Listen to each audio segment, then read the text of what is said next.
Hello guys, for today's video is ang gagawin natin is mag-prepare tayo ng pagkain para sa lunch, no? So, syempre, magsaing tayo. So, hugasan natin ang ating bigas. Hugasan natin ng maayos para malinis kasi maraming chemicals 'yan. At saka, yan, sukatin natin ang tubig kung tama ba yung tubig, baka magawa ito hindi magawang nilugaw niyan. So, yan, ito, sinukat natin. At yan, ilagay natin sa rice cooker. Yan. Tsaka, takipan natin. At saka, yan, i-push natin to down para cook. Saka, syempre, hindi naman pwede na kanin lang yung kainin natin. Syempre, mag-ano tayo ng pang-ulam. So, ang ulam natin ngayon is isda na paksiw, kung sa Bisaya, inununan. So, syempre, maghiwa tayo ng mga pangsangkap niya. Maghiwa tayo ng sibuyas bombay, garlic, chili finger, at syempre naman luya para pabango niya. Yan, nakaprepare na yan. Saka isda, paksiw nga, isda. So, ilagay natin yung kalahating mga sangkap sa kalderin. Yan. Saka pagkatapos, ilagay natin yung isda. Yan, na nahiwa na isda. So, ilagay natin. Yan. Yan, pagkatapos na yan, yung tira na mga mga lamas, so ilagay naman natin sa ibabaw. Yan. Yan. Natapos na paglagay, so ikatag-katag natin.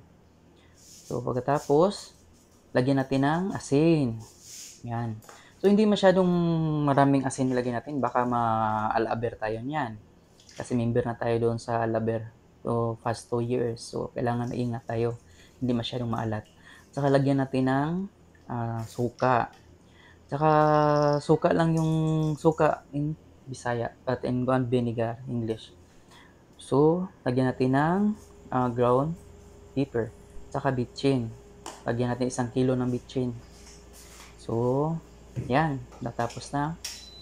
So, i-on natin ang electric stove. Yan.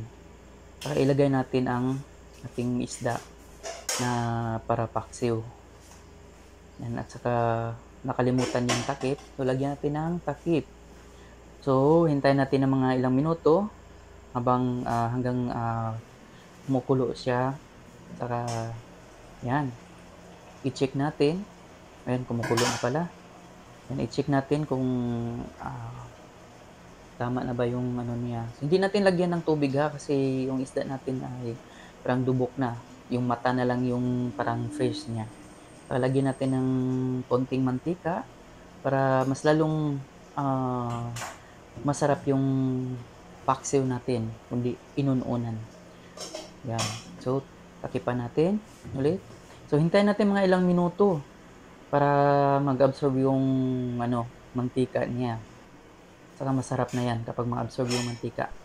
Yan, buksan natin ulit at i-check natin kung tama na ba yung timpla at saka masarap na ba. Yan. So, tinikman natin. Oops, parang may kulang. So, tikman natin ulit.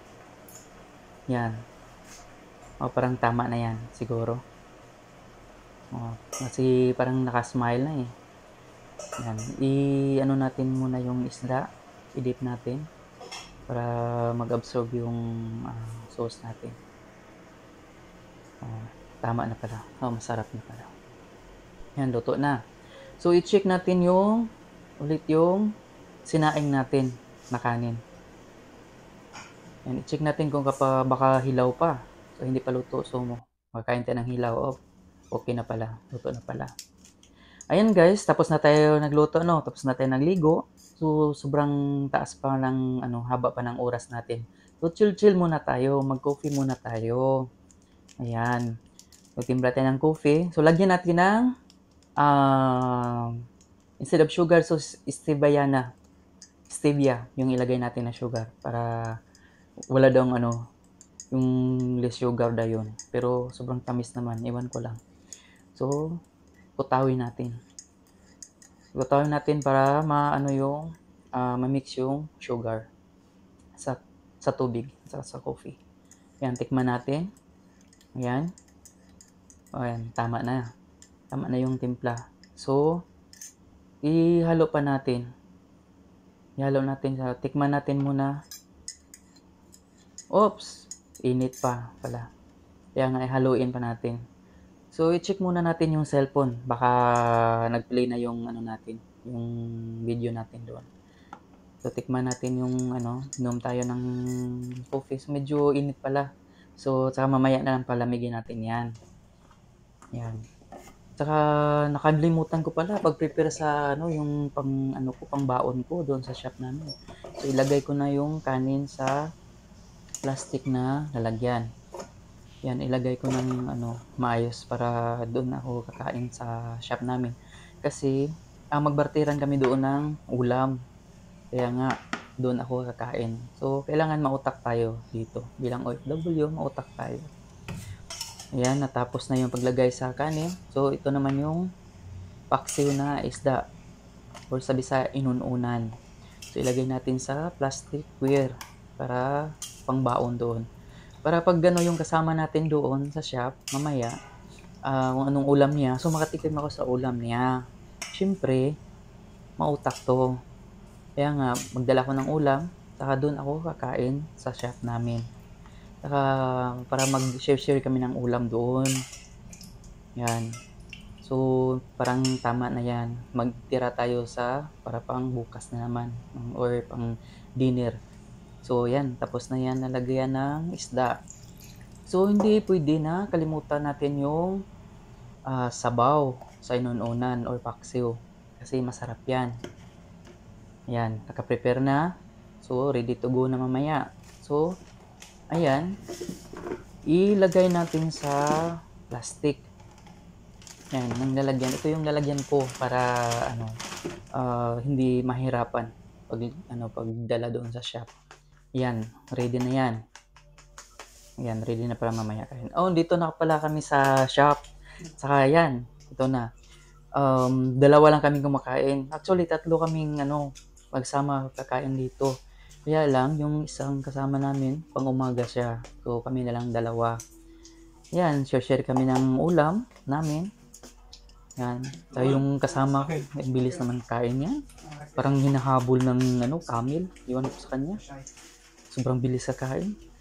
Ayan, yung isang pumasok na yan, yung tagalinis namin na Bengali.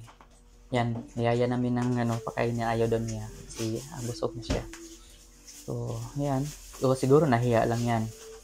Ito yung kasama ko, sobrang bilis sumubo. Yan, parang hinahabol ng ko sa kanya. Yan, tapos na pala yung kasama ko. So, ako na lang mag-isa yung yan. O, patapos na pala siya. Sobra namang lakas kumain yan. Ang kasama ko. Iwan ko sa kanya. Parang hinahabol.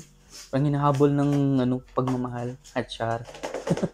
Ayan, tapos na pala siya. Ako naman, yan, itira ko yung kalahati na yan. Itira ko yan. Para mamaya, pag dinner, yan, uminom ng tubig ng kasamahan ko. Sobrang bilis.